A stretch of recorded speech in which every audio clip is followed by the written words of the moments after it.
ನಮಸ್ಕಾರ, ನೀವು ನೋಡ್ತಾ ಇದ್ದೀರಾ ಏಷ್ಯಾನೆಟ್ ಸುವರ್ಣ ನ್ಯೂಸ್. ನಾನು ಶ್ವೇತಾ ಆಚಾರ್ಯ. ರೇಣುಕಾಸ್ವಾಮಿ ಕೊಲೆ ಕೇಸ್ನಲ್ಲಿ ಮತ್ತೊಬ್ಬ ಆರೋಪಿಯನ್ನ ವಶಕ್ಕೆ ಪಡೆದಿದ್ದಾರೆ. ತಡರಾತ್ರಿ ವಶಕ್ಕೆ ಪಡೆದು ಪೊಲೀಸರು ವಿಚಾರಣೆ ನಡೆಸ್ತಾ ಇದ್ದಾರೆ. ಪವಿತ್ರ ಗೌಡ ಮ್ಯಾನೇಜರ್ ದೇವರಾಜ್ನನ್ನ ಖಾಕಿ ಪಡೆ ವಶಕ್ಕೆ ಪಡೆದಿದೆ. ರೇಣುಕಾಸ್ವಾಮಿ ಕೊಲೆ ಕೇಸಲ್ಲಿ ಮತ್ತೊಬ್ಬ ಆರೋಪಿ ಪೊಲೀಸರ ವಶಕ್ಕೆ. ಪವಿತ್ರ ಗೌಡ ಮ್ಯಾನೇಜರ್ ದೇವರಾಜ್ನನ್ನ ವಶಕ್ಕೆ ಪಡೆದು ಪೊಲೀಸರು ವಿಚಾರಣೆ ನಡೆಸಿದ್ದಾರೆ. ತಡರಾತ್ರಿ ವಶಕ್ಕೆ ಪಡೆದು ವಿಚಾರಣೆ ಮಾಡ್ತಾ ಇದ್ದಾರೆ ಪೊಲೀಸರು. ಮೈಸೂರು ರಸ್ತೆಯಲ್ಲಿ ದೇವರಾಜ್ನನ್ನ ವಶಕ್ಕೆ ಪಡೆದು ವಿಚಾರಣೆ ನಡೆಸಿದ್ದಾರೆ. ಕೊಲೆ ನಡೆದ ದಿನ ಆ ಶೆಡ್ನಲ್ಲಿ ಪವಿತ್ರ ಗೌಡ ಮ್ಯಾನೇಜರ್ ಇದ್ರಂತೆ. ರೇಣುಕಾಸ್ವಾಮಿ ಕೊಲೆಯಾದ ಶೆಡ್ಗೆ ಹೋಗಿದ್ದ ಇದೇ ದೇವರಾಜ್. ಪವಿತ್ರ ಗೌಡ ಮ್ಯಾನೇಜರ್ ದೇವರಾಜ್ನನ್ನ ವಶಕ್ಕೆ ಪಡೆದು ಪೊಲೀಸರು ಈಗ ವಿಚಾರಣೆ ನಡೆಸಿದ್ದಾರೆ. ಕೊಲೆ ನಡೆದಂತಹ ದಿನ ಆ ಶೆಡ್ನಲ್ಲಿ ಪವಿತ್ರ ಗೌಡ ಮ್ಯಾನೇಜರ್ ಕೂಡ ಇದ್ರಂತೆ. ಹಾಗಾಗಿ ಆತನನ್ನ ವಶಕ್ಕೆ ಪಡೆದು ಈಗ ಪೊಲೀಸರು ವಿಚಾರಣೆ ನಡೆಸಿದ್ದಾರೆ. ಈ ಪ್ರಕರಣದಲ್ಲಿ ಪವಿತ್ರ ಗೌಡ A1 ಆರೋಪಿ. ಪವಿತ್ರ ಗೌಡ ಮ್ಯಾನೇಜರ್ ಕೂಡ ಈಗ ಪೊಲೀಸ್ ವಶಕ್ಕೆ. ಕೊಲೆ ನಡೆದಂತಹ ದಿನ ಆ ಶೆಡ್ನಲ್ಲಿ ಪವಿತ್ರ ಗೌಡ ಮ್ಯಾನೇಜರ್ ಇದ್ದಿದ್ದು ಪೊಲೀಸರಿಗೆ ಗೊತ್ತಾಗಿದೆ. ಹಾಗಾಗಿ ಆತನನ್ನ ವಶಕ್ಕೆ ಪಡೆದು ವಿಚಾರಣೆ ನಡೆಸ್ತಾ ಇದ್ದಾರೆ. ಈ ಬಗ್ಗೆ ಹೆಚ್ಚಿನ ಡೀಟೇಲ್ಸ್ ಕೊಡ್ತಾರೆ ನಮ್ಮ ಪ್ರತಿನಿಧಿ ಹರೀಶ್ ಸಂಪರ್ಕದಲ್ಲಿದ್ದಾರೆ. ಹರೀಶ್, ಆರೋಪಿಗಳ ಸಂಖ್ಯೆ ನೋಡಿದ್ರೆ ದಿನದಿಂದ ದಿನಕ್ಕೆ ಜಾಸ್ತಿನೇ ಆಗ್ತಾ ಇದೆ. ಈಗ ಪವಿತ್ರ ಗೌಡ ಮ್ಯಾನೇಜರ್ ದೇವರಾಜ್ನನ್ನ ಪೊಲೀಸರು ವಶಕ್ಕೆ ಪಡೆದಿದ್ದಾರೆ. ಈ ಹತ್ಯೆಯಲ್ಲಿ ಈತನ ಪಾತ್ರ ಏನು ಅನ್ನೋದು ಗೊತ್ತಾಗಿದೆ ಈಗ.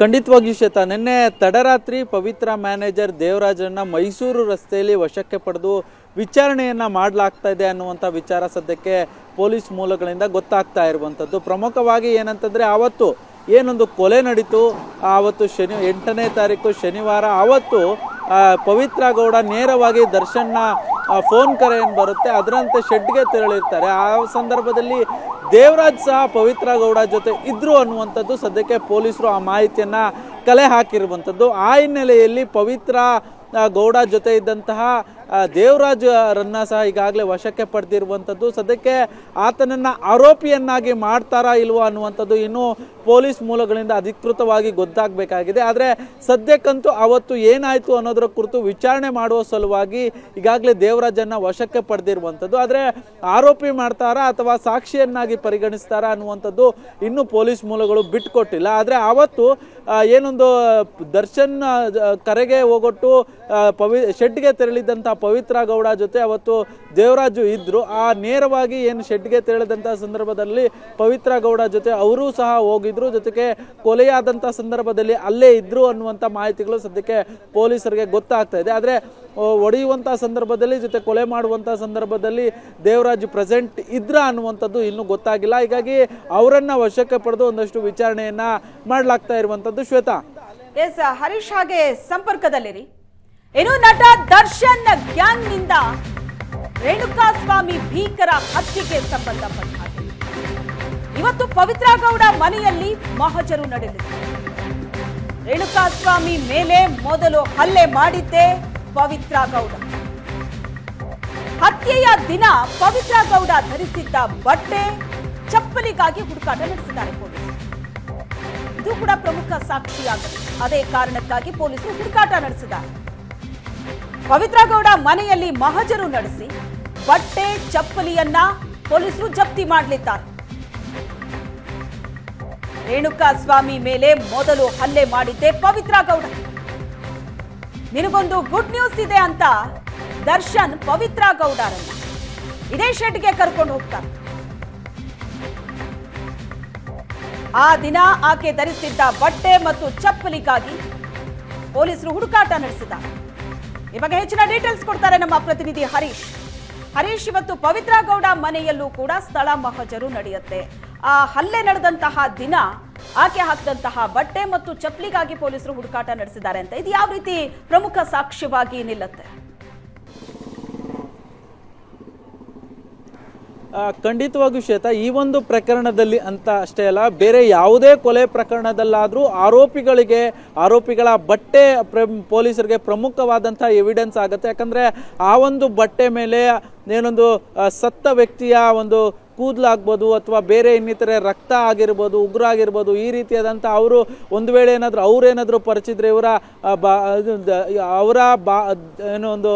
ಅವ್ರಿಗೆ ಸಂಬಂಧಪಟ್ಟಂಥ ಯಾವುದೋ ಒಂದು ವಸ್ತು ಇವರ ಒಂದು ಬಟ್ಟೆಗೆ ಅಂಟ್ಕೊಂಡಿರ್ಬೋದು. ಈ ರೀತಿಯಾದಂಥ ಒಂದಷ್ಟು ಸಾಕ್ಷಿಗಳು ಕಲೆ ಹಾಕುವಂಥ ಒಂದು ನಿಟ್ಟಿನಲ್ಲಿ ಈ ಒಂದು ಅವರ ಬಟ್ಟೆಯನ್ನು ಎವಿಡೆನ್ಸ್ ಆಗಿ ಪರಿಗಣನೆ ಮಾಡಲಾಗುತ್ತೆ. ಹೀಗಾಗಿ ಈಗಾಗಲೇ ಪವಿತ್ರ ಗೌಡ ಮನೆಯಲ್ಲಿ ಇದೀಗ ಮಹಜರ್ಗೆ ಪೊಲೀಸರು ಮುಂದಾಗಿರುವಂಥದ್ದು. ಇವತ್ತು ಅವರ ಮನೆಯಲ್ಲಿ ಮಹಜರ್ ಮಾಡಲಾಗುತ್ತೆ ಅನ್ನುವಂಥ ವಿಚಾರ ಸದ್ಯಕ್ಕೆ ಗೊತ್ತಾಗ್ತಾ ಇರುವಂಥದ್ದು.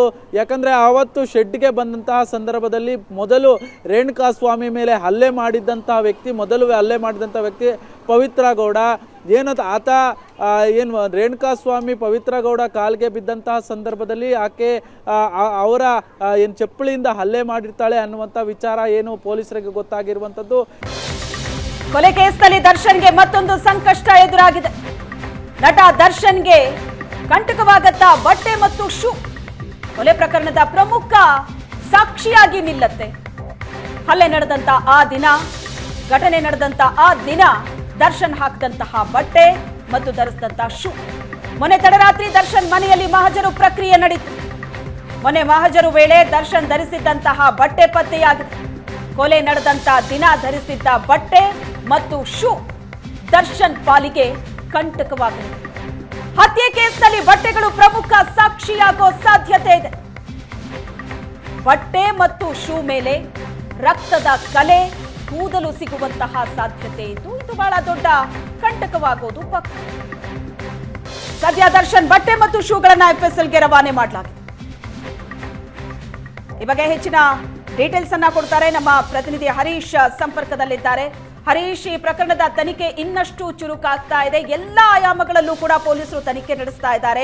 ಒಂದು ಕಡೆ ಪವಿತ್ರ ಗೌಡ ಮನೆಯಲ್ಲೂ ಕೂಡ ಮಹಜರು, ಮತ್ತೊಂದು ಕಡೆ ದರ್ಶನ್ ಮನೆ ಮಹಜರು ನಡೆಸಿದಂತಹ ಸಂದರ್ಭದಲ್ಲಿ ಬಟ್ಟೆ ಮತ್ತು ಶೂ ಏನ್ ಪತ್ತೆ ಆಗಿದೆ, ಕೊಲೆ ನಡೆದಂತಹ ದಿನ ದರ್ಶನ್ ಧರಿಸಿದಂತಹ ಬಟ್ಟೆ ಮತ್ತು ಶೂ, ಇದು ಯಾವ ರೀತಿ ಕೇಸನ್ನ ಸ್ಟ್ರಾಂಗ್ ಮಾಡ್ತಾ ಇದೆ ದರ್ಶನ್ ವಿರುದ್ಧ? ಖಂಡಿತವಾಗ್ಲೂ ಶ್ವೇತಾ, ಮೊನ್ನೆ ರಾತ್ರಿ ದರ್ಶನ್ ಮನೆಯಲ್ಲಿ ಈಗಾಗಲೇ ಕಾಮಾಕ್ಷಿಪಾಳ್ಯ ಪೊಲೀಸರು ಮಹಜರನ್ನು ನಡೆಸಿ ಈಗಾಗಲೇ ಅವರ ಬಟ್ಟೆಯನ್ನು ವಶಕ್ಕೆ ಪಡೆಯಲಾಗಿದೆ, ಜೊತೆಗೆ ಶೂ ಅನ್ನು ವಶಕ್ಕೆ ಪಡೆಯಲಾಗಿದೆ ಅನ್ನುವಂಥ ಮಾಹಿತಿಗಳು ಸದ್ಯಕ್ಕೆ ಲಭ್ಯವಾಗ್ತಾ ಇರುವಂಥದ್ದು. ಪ್ರಮುಖವಾಗಿ ಈ ಒಂದು ಕೊಲೆ ಪ್ರಕರಣದಲ್ಲಿ ದರ್ಶನ್ ಆ ಸಂದರ್ಭದಲ್ಲಿ ಅಂದರೆ ಕೊಲೆ ಸಂದರ್ಭದಲ್ಲಿ ಹಾಕ್ಕೊಂಡಿದ್ದಂತಹ ಬಟ್ಟೆ ಏನಿತ್ತು ಅದು ಎವಿಡೆನ್ಸ್ ಆಗಿ ಪೊಲೀಸರು ಪರಿಗಣನೆಗೆ ತೆಗೆದುಕೊಳ್ತಾರೆ. ಈ ನಿಟ್ಟಿನಲ್ಲಿ ಅವರು ಒಂದಷ್ಟು ಮೊನ್ನೆ ರಾತ್ರಿ ತೆರಳಿ ಅವರ ಮನೆಯಲ್ಲಿ ಬಟ್ಟೆ ಮತ್ತು ಶೂ ಅನ್ನು ವಶಕ್ಕೆ ತೆಗೆದುಕೊಂಡಿರುವಂಥದ್ದು. ಈ ಸಂದರ್ಭದಲ್ಲಿ ಆ ಒಂದು ಬಟ್ಟೆಯನ್ನು ಈಗಾಗಲೇ FSLಗೆ ಕಳಿಸಿಕೊಳ್ಳಲಾಗಿದೆ. ಪ್ರಮುಖವಾಗಿ ಕೊಲೆಯಾದಂತಹ ಸಂದರ್ಭದಲ್ಲಿ ರೇಣುಕಾಸ್ವಾಮಿಯ ರಕ್ತ ಅಥವಾ ಬೇರೆ ಅವರ ಕೂದಲು ಏನಾದರೂ ಅವರ ಬಟ್ಟೆಯಲ್ಲಿ ಇದೆಯಾ, ಜೊತೆಗೆ ರಕ್ತ ಏನಾದರೂ ಅವರ ಶೂಗೆ ಅಂಟಿದ್ಯಾ, ಈ ರೀತಿಯಾದಂಥ ಒಂದಷ್ಟು ಮಾಹಿತಿಗಳನ್ನು ಕಲೆ ಹಾಕಬೇಕಾಗುತ್ತೆ. ಹೀಗಾಗಿ ಅದರ ಜೊತೆಗೆ ಆ ಘಟನಾ ಸ್ಥಳದಲ್ಲಿ ಆ ಶೂನ ಪ್ರಿಂಟ್ ಏನಿರುತ್ತೆ ಅಂದರೆ ಅಲ್ಲಿ ಓಡಾಡಿರುವಂಥ ಒಂದು ಫುಟ್ ಪ್ರಿಂಟ್ ಏನಿರುತ್ತೆ ಅದಕ್ಕೆ ಮ್ಯಾಚ್ ಆಗಬೇಕಾಗತ್ತೆ. ಹೀಗಾಗಿ ಅದನ್ನು ವಶಕ್ಕೆ ಪಡೆದು ಈಗಾಗಲೇ FSLಗೆ ಕಳಿಸ್ಕೊಟ್ಟಿರುವಂಥದ್ದು. ಪ್ರಮುಖವಾಗಿ ಒಂದು ವೇಳೆ ಏನಾದರೂ ಈ ತನಿಖೆಯ ಟೆಕ್ನಿಕಲ್ ಎವಿಡೆನ್ಸ್ಗಳಿಗೆ ಆ ಶೂ ಮತ್ತು ಬಟ್ಟೆ ಮ್ಯಾಚ್ ಆದಂತಹ ಸಂದರ್ಭದಲ್ಲಿ ಅಲ್ಲಿ ದರ್ಶನ್ ಅವರು ಇದ್ರು, ಜೊತೆಗೆ ಹಲ್ಲೆ ಮಾಡಿದ್ರು ಅನ್ನುವಂಥದ್ದು ಸಾಬೀತಾಗುತ್ತೆ. ಹೀಗಾಗಿ ಅದೊಂದು ಟೆಕ್ನಿಕಲ್ ಎವಿಡೆನ್ಸ್ ಆಗಿ ಪೊಲೀಸರು ಪರಿಗಣಿಸ್ತಾ ಇದ್ದಾರೆ. ಹೀಗಾಗಿ ಆ ಒಂದು ಎವಿಡೆನ್ಸ್ ಬಟ್ಟೆ ಮತ್ತು ಶೂ ಏನಿದೆ ಈಗಾಗಲೇ ಅದನ್ನು ವಶಕ್ಕೆ ಪಡೆದು ಅದರ ಮೇಲೆ ಏನಾದರೂ ರೇಣುಕಾಸ್ವಾಮಿಯ ರಕ್ತ ಇದೆಯಾ ಅನ್ನೋದರ ಕುರಿತಾಗಿ ಪರಿಶೀಲನೆ ಮಾಡೋ ಸಲುವಾಗಿ ಈಗಾಗಲೇ FSLಗೆ ಕಳಿಸಿಕೊಳ್ಳಲಾಗಿದೆ. ಶ್ವೇತಾ, ಓಕೆ, ಎಸ್, ಏನು ದರ್ಶನ್ ಬಟ್ಟೆ ಮತ್ತು ಶೂ ಈಗ FSLಗೆ ರವಾನೆ ಆಗಿದೆ, ಅದರ ರಿಪೋರ್ಟ್ ಯಾವಾಗ ಬರುತ್ತೆ ಹಾಗಾದ್ರೆ?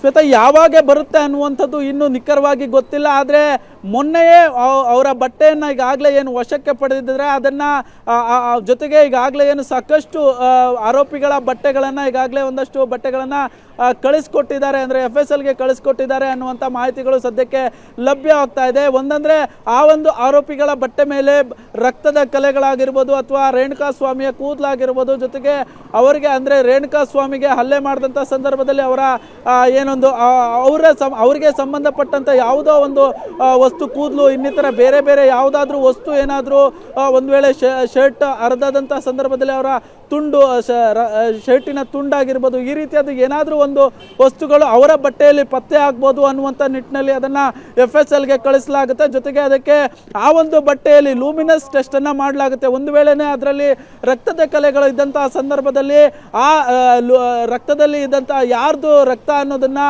ಪರಿಶೀಲನೆ ಮಾಡೋ ಸಲುವಾಗಿ ಲೂಮಿನಸ್ ಟೆಸ್ಟನ್ನು ಮಾಡಲಾಗುತ್ತೆ. ಇದು ಎಷ್ಟು ದಿನಗಳ ಅಂದರೆ ಸುಮಾರು ತಿಂಗಳುಗಳ ಕಾಲ ಇದ್ರೂ ತೊಳೆದು ಬಿಟ್ಟಿದ್ರು ಸಹ ಒಂದು ವೇಳೆ ಆ ಒಂದು ರಕ್ತದ ಕಲೆಗಳು ಇಟ್ಕೊಂಡೇ ಅದನ್ನು ಸ್ವಲ್ಪ ಅಂದರೆ 0.1% ಇದ್ದಂತಹ ಸಂದರ್ಭದಲ್ಲೂ ಆ ಒಂದು ಏನು ರಕ್ತದ ಯಾರ್ದು ರಕ್ತ ಅನ್ನುವಂಥದ್ದು ನಿಖರವಾಗಿ ಗೊತ್ತಾಗುತ್ತೆ. ಹೀಗಾಗಿ ಇದಕ್ಕೆ ಲೂಮಿನಸ್ ಟೆಸ್ಟನ್ನು ಮಾಡಲಾಗುತ್ತೆ. ಈ ಸಲುವಾಗಿ ಪೊಲೀಸರು ಈಗಾಗಲೇ FSLಗೆ ಕಳಿಸಿಕೊಟ್ಟಿರುವಂಥದ್ದು. ಶ್ವೇತಾ.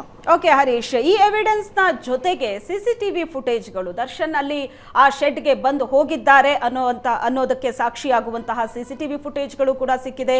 ಕಾಲ್ ಡೀಟೇಲ್ಸ್ಗಳನ್ನ ತೆಗೆದಾಗ ಆ ಶೆಡ್ನಲ್ಲಿದ್ದಂಥ ಆರೋಪಿಗಳು ದರ್ಶನ್ಗೆ ಪದೇ ಪದೇ ಕಾಲ್ ಮಾಡಿದ್ದು ಕೂಡ ಪೊಲೀಸರ ಕೈಗಿದೆ. ಸೊ ಎಲ್ಲವೂ ಕೂಡ ಪ್ರಮುಖ ಸಾಕ್ಷಿಯಾಗಿ ನಿಲ್ಲತ್ತೆ. ಇವೆಲ್ಲವೂ ಸೇರಿ ಈ ಕೇಸನ್ನ ದರ್ಶನ್ ವಿರುದ್ಧ ಬಹಳ ಸ್ಟ್ರಾಂಗ್ ಆಗಿ ಮಾಡ್ತಾ ಇದೆ. ಖಂಡಿತವಾಗೂ ಶ್ವೇತಾ, ನೀವು ಹೇಳಿದ ಪ್ರಕಾರ ಪ್ರಾರಂಭದ ಹಂತದಲ್ಲಿ ದರ್ಶನ್ ಈ ಪ್ರಕರಣದಲ್ಲಿ ಇನ್ವಾಲ್ವ್ ಆಗಿದ್ದಾರೆ ಅನ್ನುವಂಥದ್ದು ಗೊತ್ತಾಗೋದಂಥದ್ದೇ ಈ ಒಂದು ಫೋನ್ ಕಾಲ್ನಿಂದಾಗಿ. ಯಾಕಂದರೆ ಆರೋಪಿಗಳು ಪ್ರತಿ ಅರ್ಧ ಗಂಟೆಗೆ ದರ್ಶನ್ಗೆ ಕರೆಯನ್ನು ಮಾಡಿರ್ತಾರೆ. ಪ್ರತಿ ಅರ್ಧ ಗಂಟೆಗೂ ದರ್ಶನ್ ಈ ಆರೋಪಿಗಳ ಜೊತೆ ನಿರಂತರವಾಗಿ ಸಂಪರ್ಕದಲ್ಲಿರ್ತಾರೆ.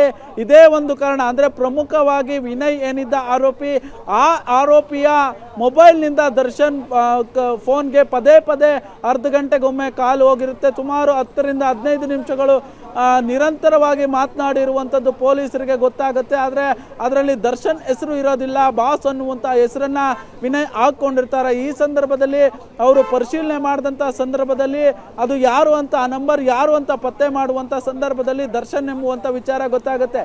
ಹೀಗಾಗಿ ಪ್ರಾರಂಭದ ಹಂತದಲ್ಲಿ ಈ ಕಾಲ್ ಎವಿಡೆನ್ಸ್ ಏನಿದೆ ಇದು ಪ್ರಮುಖವಾಗಿ ದರ್ಶನನ್ನ ಈ ಕೇಸಲ್ಲಿ ಸಿಕ್ಕಿ ಹಾಕೊಳ್ಳೋದಕ್ಕೆ ಪ್ರಮುಖವಾದಂಥ ಸಾಕ್ಷಿ ಆಗುತ್ತೆ. ಹೀಗಾಗಿ ಪ್ರಮುಖವಾಗಿ ಬೇರೆ ಬೇರೆ ರೀತಿಯಾದಂಥ ಟೆಕ್ನಿಕಲ್ ಎವಿಡೆನ್ಸ್ಗಳು ಈಗ ದರ್ಶನ್ಗೆ ಕಂಟಕವಾಗುವಂತ ಎಲ್ಲ ಸಾಧ್ಯತೆಗಳು ಇರುವಂತದ್ದು. ಶ್ವೇತಾ, ಥ್ಯಾಂಕ್ ಯು ಹರೀಶ್, ನಿಮ್ಮೆಲ್ಲ ಡೀಟೇಲ್ಸ್ಗೆ.